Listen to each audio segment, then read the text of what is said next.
Bismillah wa salatu wa salamu ala rasulillah wa ala alihi wa sahbihi wa man wala amma ba'd. Il fait certes partie des bienfaits d'Allah Azza wa Jal sur son serviteur qui lui facilite l'étude de la science et plus particulièrement à notre époque où les troubles et les épreuves sont nombreux.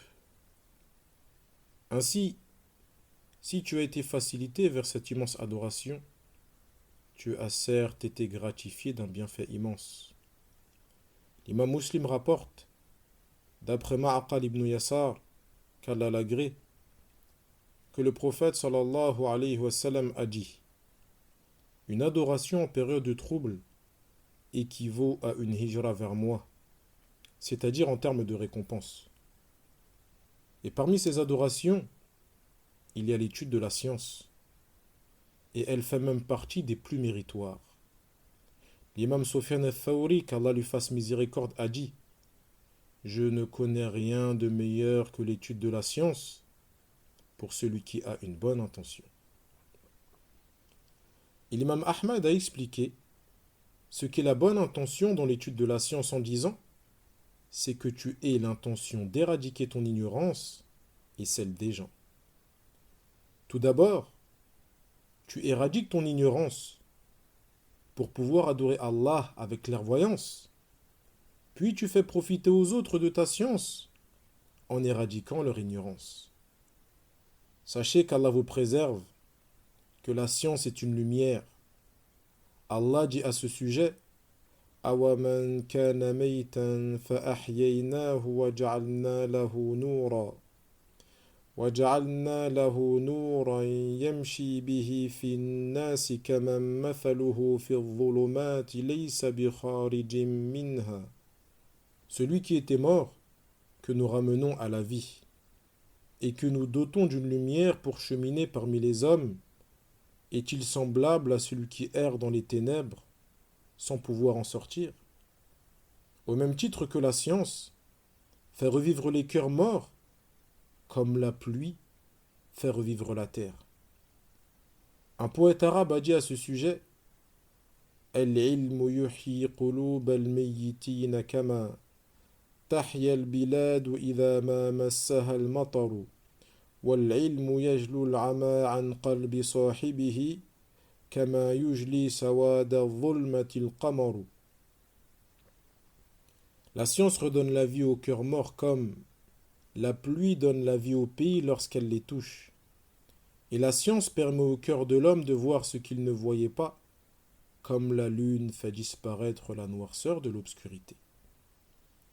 Et si Allah facilite l'étudiant en sciences, en lui permettant d'étudier auprès d'un enseignant sur la sunna dès le début de son parcours, il l'a certes gratifié d'un bienfait immense, le fait qu'il n'apprenne pas les sciences des gens de l'innovation, tels que les frères musulmans, les Khawarij, les Soufis et autres.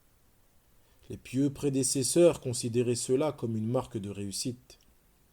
L'imam al-Lalaka'i rapporte, d'après Ayyub as-Sirtiyani qui a dit: on compte parmi la réussite du jeune homme et de l'étranger qu'Allah leur facilite l'accès à un savant de la sunna. Également, le fait qu'Allah t'ait guidé vers la sunna est un bien incommensurable. Mujahid, qu'Allah lui fasse miséricorde, disait: je ne sais pas lequel des deux bienfaits sur moi est plus immense, qu'Allah m'ait guidé vers l'islam ou qu'il m'ait préservé des passions. Ainsi, si Allah t'a guidé vers l'islam et qu'en plus il t'a guidé vers la sunna, c'est un bien immense, car tu peux être un musulman mais égaré. Combien de musulmans aujourd'hui font partie des gens de l'innovation, parmi ceux qui contredisent la sunna du prophète sallallahu alayhi wa sallam et dénigrent les gens de science. Et Allah t'a choisi pour faire partie des gens de la sunna. Ceci est un bienfait inestimable. Parfois, la majorité des membres d'une famille est sur le faux, et tu trouves un membre parmi eux qui est sur la sunna. Et quel énorme bienfait! Yusuf ibn al-Asbat, qu'Allah lui fasse miséricorde, a dit: mon père faisait partie de la secte des Qadariyya et mes oncles de la secte des Rawafid. Sa famille était dans l'égarement, et malgré cela, Allah l'a guidé à la vérité, et ceci est un bien immense. Qu'Allah soit bienfaisant envers vous. Le demandeur de science doit renouveler son intention et examiner son cœur et se demander pourquoi il étudie la science, pourquoi il révise, pourquoi il mémorise, pourquoi il propage la science. Et ceci est une chose élémentaire dans l'étude de la science. Ibn al-Mubarak, qu'Allah lui fasse miséricorde, a dit: la première science est l'intention. Celui qui étudie la science religieuse est dans une noble adoration. Il faut absolument qu'il purifie son intention pour qu'il puisse tirer profit pleinement de sa science, car dans le cas contraire, il s'expose à un châtiment douloureux. L'imam al-Tirmidhi rapporte, d'après Ka'b ibn Malik, qu'Allah l'agrée, que le prophète sallallahu alayhi wa sallam a dit: celui qui apprend la science pour rivaliser avec les savants et débattre avec les faibles d'esprit, ou pour que les gens se tournent vers lui, est en enfer. Ceci est une terrible menace. L'imam Ibn Abd al-Barr a dit concernant ce hadith: cette menace concerne celui qui voulait uniquement la vie d'ici-bas par sa science. Et dans le hadith d'Abu Hurayra, qu'Allah l'agrée, rapporté par l'imam Muslim, le prophète sallallahu alayhi wa sallam a dit: la première personne qui sera jugée le jour du jugement est un homme qui a appris la science, l'a enseigné et a lu le Coran. On le fera venir et Allah lui montrera ses faveurs qu'il reconnaîtra. Il demandera: qu'en as-tu fait? Il répondra: j'ai appris la science, je l'ai enseigné et j'ai lu le Coran pour toi.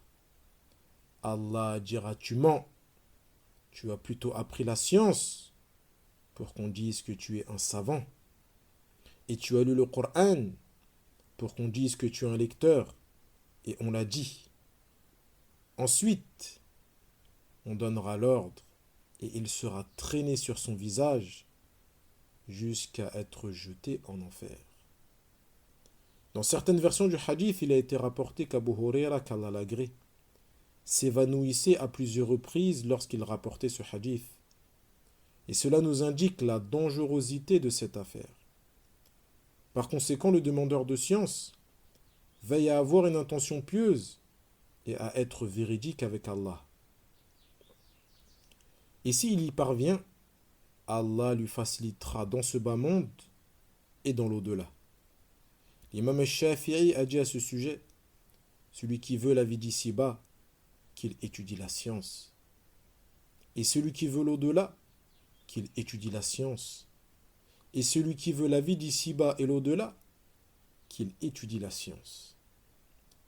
Cependant, le sens de cette parole n'est pas d'étudier la science pour un but mondain, mais plutôt ce qui est voulu est que lorsque tu étudies la science en étant sincère et véridique, Allah te facilite ce dont tu as besoin parmi les choses mondaines, et il te récompensera et t'élèvera dans l'au-delà.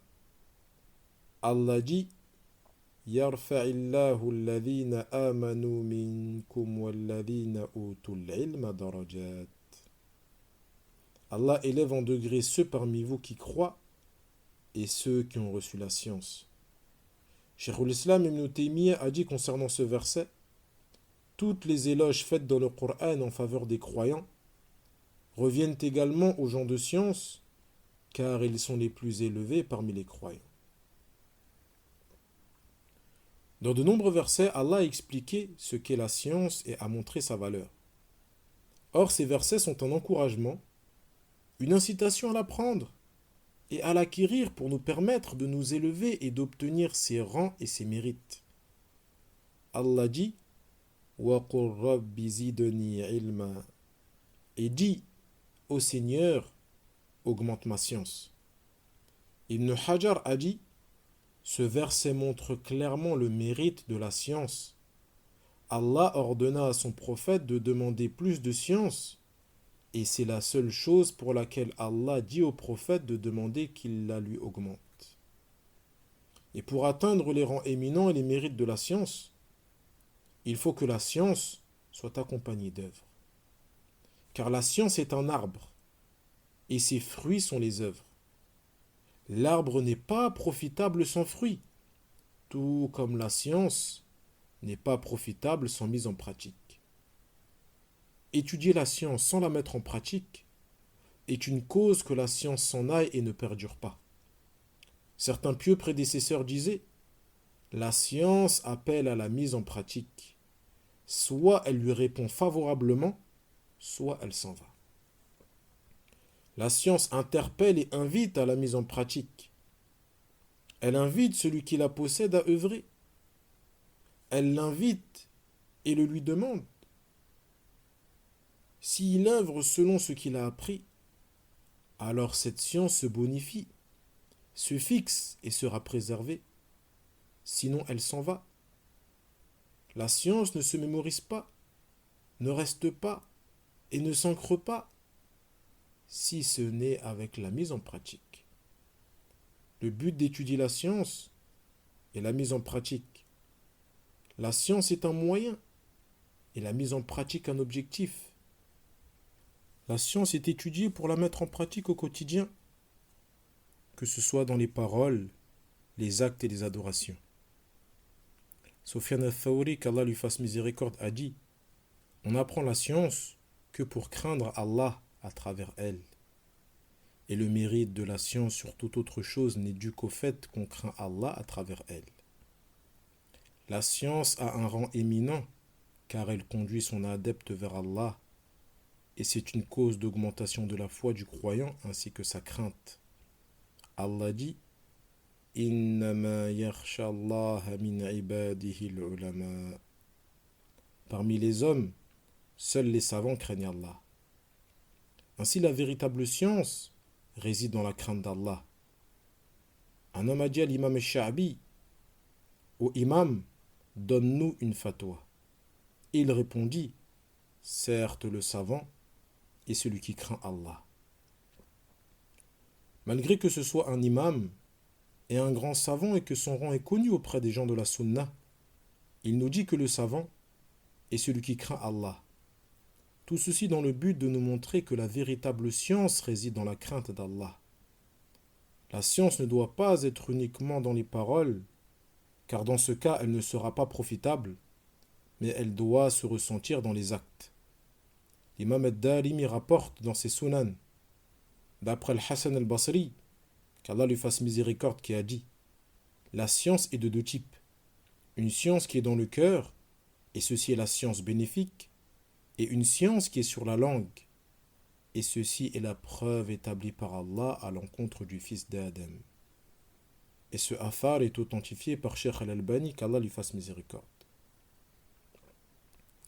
La science qui est dans le cœur est celle qui est bénéfique.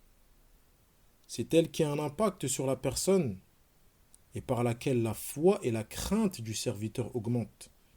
Quant à la science qui est sur la langue, c'est une preuve à l'encontre du serviteur. Est-ce qu'il va faire ce qu'il dit ou non? Lorsqu'il conseille les gens de craindre Allah, craint-il Allah? Lorsqu'il conseille les gens d'avoir un bon comportement, a-t-il un bon comportement? Prenons garde, car ces paroles seront une preuve pour nous ou contre nous.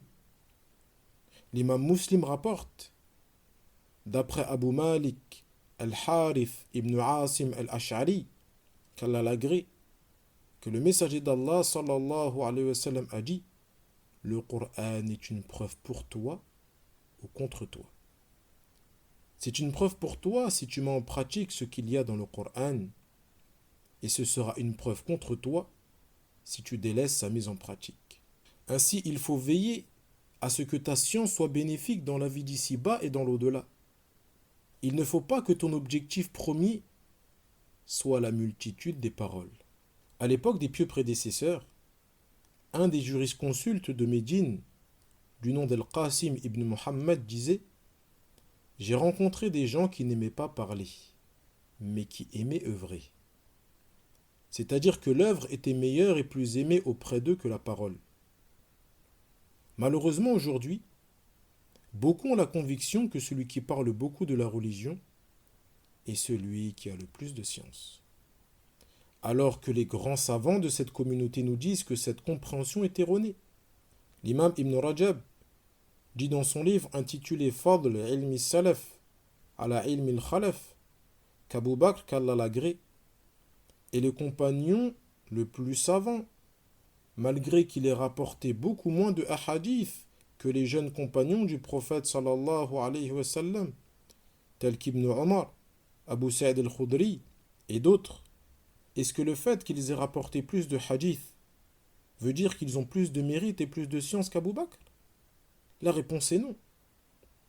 Il dit également que les paroles des compagnons sont moins nombreuses que celles des tabi'in, bien que les compagnons sont plus savants et ont plus de mérite. Et les paroles des tabi'in sont moins nombreuses que celles des tabi'ut tabi'in, malgré que les tabi'in soient plus savants. Ton objectif premier doit être de mettre en pratique ce que tu as appris de la science. Et ceci est la recommandation de nos pieux prédécesseurs. Ayyub as-Sirtiyani a dit, Abu Qilaba m'a dit, ô Ayyub, lorsqu'Allah t'accorde une science, accorde-lui une adoration. Que ta préoccupation ne soit pas de la transmettre. Subhanallah. Voyez comment les pieux prédécesseurs éduquaient leurs étudiants. Ils leur inculquaient l'importance de la mise en pratique de la science et que cela doit être leur objectif premier. Avant d'éduquer leurs étudiants sur cela, ils le mettaient d'abord en pratique. Waqi' ibn al-Jarrah disait, nous mettions en pratique le hadith pour en faciliter sa mémorisation et nous jeûnions pour en faciliter sa recherche. Ainsi, lorsque tu mémorises un hadith, fais ton possible pour le mettre en pratique, ne serait-ce qu'une fois. Si tu mémorises un hadith, parmi les invocations du matin par exemple, mets-le en pratique en la récitant tous les matins. Et cette science s'ancrera dans ton cœur. Certains salafs mettaient en pratique la plupart de ce qu'ils connaissaient. L'imam al-Marwazi a dit, l'imam Ahmed m'a dit, je n'ai pas écrit un seul hadith, c'est-à-dire dans son livre al-Musnad, sans le mettre en pratique, au point qu'il m'est parvenu que le prophète se fit pratiquer la hijama et donna un dinar à Abu Tayba, alors je me suis fait faire une hijama et j'ai donné un dinar à celui qui me l'a pratiqué. La science est une voie qui mène au paradis. L'imam Muslim rapporte, d'après Abu Huraira qu'Allah l'agrée, que le prophète sallallahu alayhi wa sallam a dit, celui qui emprunte un chemin en vue d'acquérir une science, Allah lui facilitera par celui-ci un chemin vers le paradis. Et c'est la seule œuvre qui ne s'interrompt pas après la mort. L'imam Muslim rapporte, d'après Abu Huraira, que le prophète sallallahu alayhi wa sallam a dit, quand le fils d'Adam meurt, son œuvre s'arrête, sauf dans 3 choses. Une aumône continue, une science dont les gens tirent profit, un enfant pieux qui invoque pour lui. L'éminent savant, Cheikh Salih al-Fawzan, qu'Allah le préserve, a dit concernant ce hadith. J'ai entendu Cheikh Mohammed ibn Ibrahim, qu'Allah lui fasse miséricorde, dans une de ses allocutions lors de certains événements à la faculté de Sharia, mentionner ce hadith, puis il a dit, l'aumône continue peut s'arrêter, et l'enfant pieux peut mourir, et alors leur profit s'interrompt, tandis que la science profitable perdure et ne s'interrompt pas.